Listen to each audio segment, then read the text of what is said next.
All right, week 6 in the books. We are dubbing this one the Foxhole game.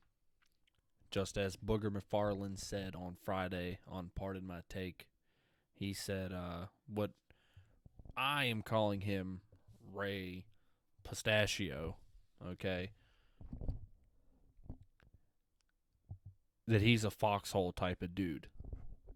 He's the guy you want to get in a foxhole with. Fuck it, we're in.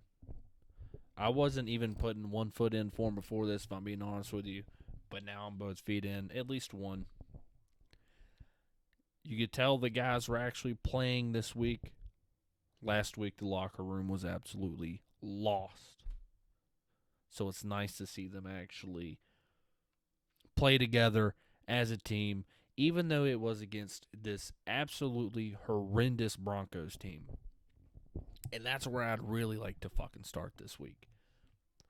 Remember after week 3, before week 4, how both the Raiders and the Broncos were 3-0, and there were actually Bronco fans and some people in the media not only thinking that the Broncos were better than the Raiders, but the Broncos were just like a decent team.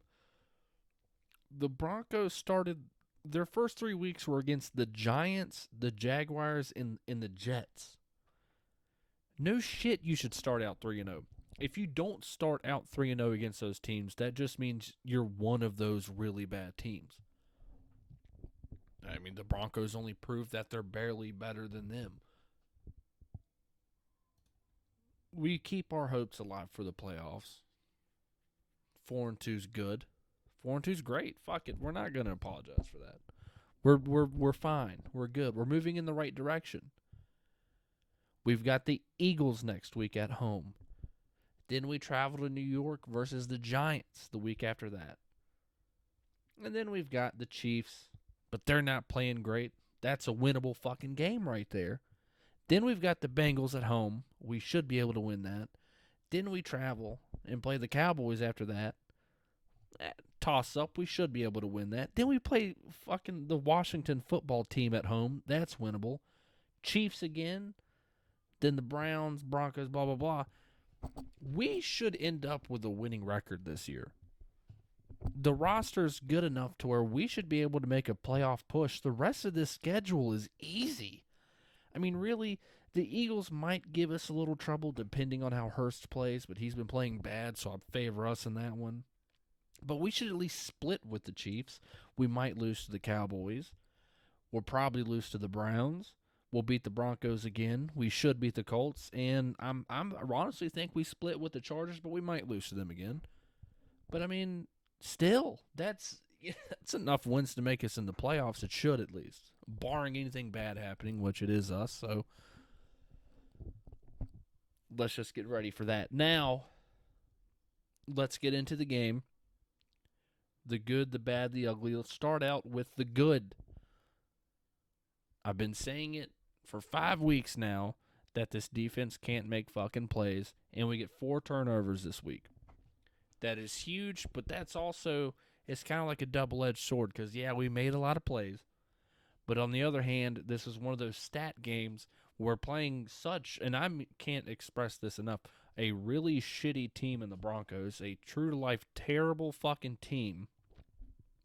So, yeah, we ran up the score a little bit, which is what good teams are supposed to do against bad teams anyway. But it's one of those things that after the season is all said and done, whether it's good or bad, we're all going to look back and go, oh, yeah, wow, we had, this many turnovers, on defense this year when, 4 of them were in one game against this really, really bad Broncos team. So it's a good thing that we started making plays, but they got to make plays when you get the opportunity, and they did. So we'll take it. Really, my first take from the game, Bridgewater, Teddy Bridgewater. I was high on him for the longest, literally all up until today, and I mean that. I don't know why teams weren't, like, after he got injured in Minnesota, like, no one really took a shot on him, like not a lot of teams did. And I don't know why. Like, for the longest time, I was like, he was a first-round quarterback. He played pretty well in Minnesota. Like, a lot of the things that he did bad were fixable. And I always thought, like, he's not getting his due, and he should be. But fuck does he throw an ugly pass. Like, now I understand why. I don't think he can throw a fucking spiral to save his life. And as far as I know, the only person who was really not able to throw a spiral and still make it in the NFL is Peyton Manning. So it's not like he's in bad company, but it's just such an ugly pass. It sucks to watch, and it has to be suck to catch too. It has to. It's not a good. Just such an ugly ball to watch being thrown. It really is. But shout out to the offense for finally getting an opening score on our first drive. A touchdown, no less. Feels good to finally get one. Because I went into this game kind of thinking more the same, where it's like we're probably going to be down at the first half, and we're not going to look good offensively in the first half. So I was like, just get me to the second half and let's see what this game turns into. But we came out good, which felt good. Other than, they also scored a touchdown on their opening drive, which was not fun to see. But, that's okay. We won the game, so it doesn't matter at this point. The first player I want to talk about, though, is I'm going to go with the twofer here. Both cornerbacks. First off, 35. I think his name is Facyson, Facyson, but his number's 35. I think he's only been with the team 2 or 3 weeks, maybe 4, but this is only his second game. Already one of the better cornerbacks on the team from the eye test. You can tell that immediately. Like, he should be out there more than not, even when, like, Mullen comes back. He's just good. The bad, though, 21, Amik Robertson. Dude can't cover. He's not good. At least on the outside. I don't think...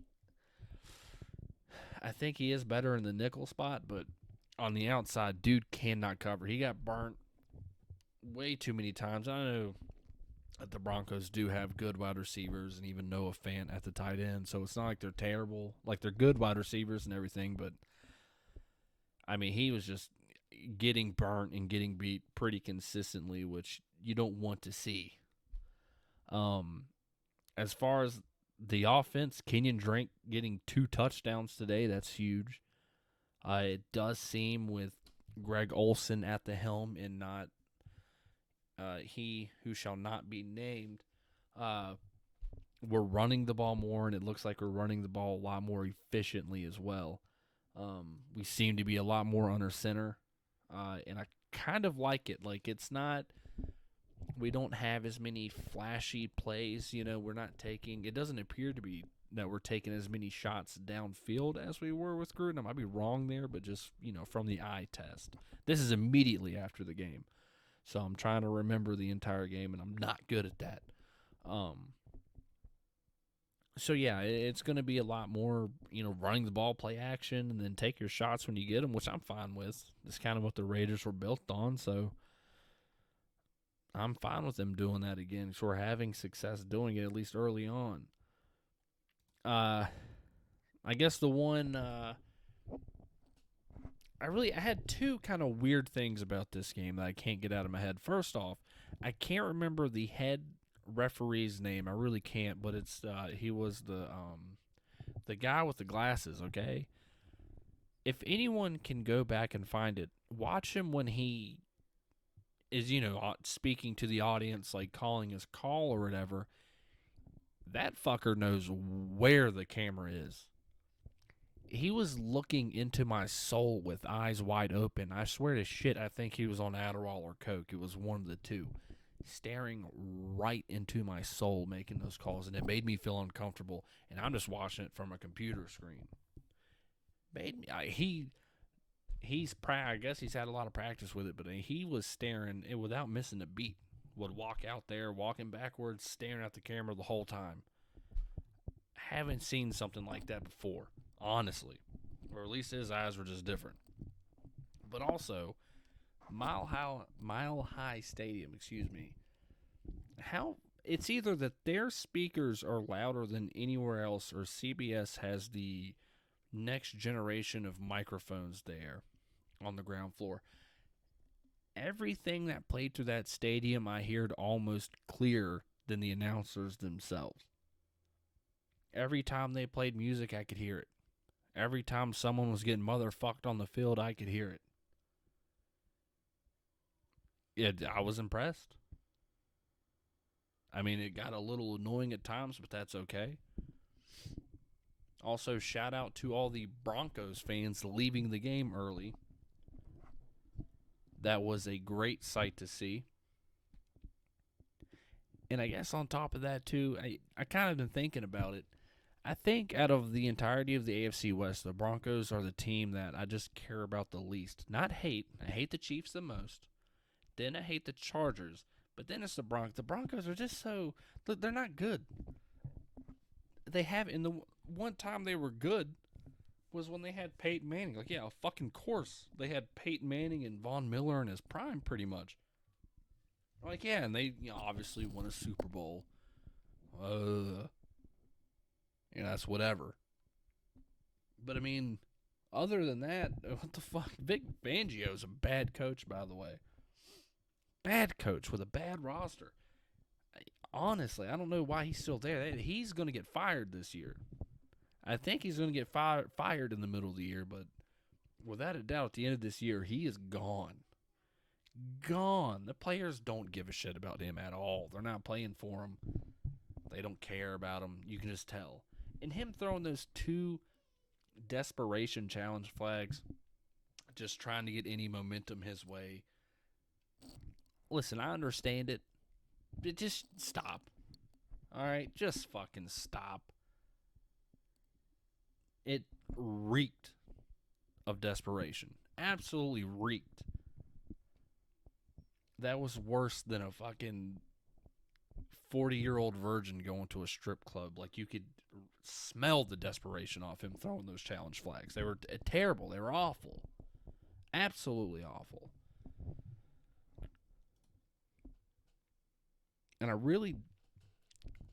know I'm not really high energy or really into this game at all, but that's just what kind of game this was. Like, it was pretty much from the start, like, you could tell that the Raiders, that for once, by the way, it feels good to have this feeling, but we were finally just better than the other team. I felt like on all levels of the team, on offense, on defense, on special teams, our coaches, like everything, we were just better. Better. Melvin Gordon still, our run defense wasn't good. He really shit pumped us for a good part of it, but, what are you going to do? We still won, so it's not that bad, but, yeah, it just felt like we were better, honestly. Shout out to Alex Leatherwood getting another penalty. We're 6 weeks in. He's got 7 penalties. He's proving that he is who he was from Alabama. He's not any different. He was kind of he was a reach when we drafted him, and he had penalty problems at Alabama, and he still got him here. I mean, hopefully we can iron that out. I honestly don't think we are. I think he just kind of is who he is. I know I said it before, but listen, let's just go over their future schedule the rest of the way, okay? We're going to do this fast. Next week, Eagles win 5-2. Week after that, Giants win 6-2. Chiefs, I'm just going to put that down as a dub, 7-2, because since we're at home. After that, Bengals, we should win that game, 8-2. Cowboys, toss-up, probably lose that game, 8-3. Washington, win, 9-3. Chiefs, we'll split it, 9-4. We lose that game. Browns, we lose, 9-5. Broncos, we win, 10-5. Colts, we win, 11-5. Chargers, we win, 12-5. I legitimately think we can end this year at 12-5 if we can keep some momentum, and we should be in the playoffs. Should be. Now, I know I'm saying all this, and I'm going to freezing cold takes everything, and I'm going to feel sad as shit. Probably, in all honesty, we might actually lose next week to the Eagles. Like, I've already talked myself into it looking at it. But there's a real possibility that we could end up with at least 11 wins. At least. We should. And that's with splitting with the Chiefs. Beating the Chargers. We should. The back half of our schedule is easy. It is. Always remember. Subscribe. Hit the bell, I guess. That's a new thing to say. Tell me your takes down below of the game of the future. What do you think of old Mr. Pistachio as our head coach? Follow me on Twitter. It's the same as my YouTube. It's at Dylan with UHY. Dylan with OY. Subscribe to Fat Cave Studio on YouTube and on Twitch. We stream every Wednesdays at 7 p.m.ish. Every Fridays at 7 p.m.ish. We're nearing 60 followers on there on Twitch. Fun times on Fridays. Fun Fridays is what I'm going to start calling them. All right. We'll see you next home in Vegas versus the Eagles, which should be a winnable game. Should be. Good bounce back game. Great bounce back game. See you later, fellas.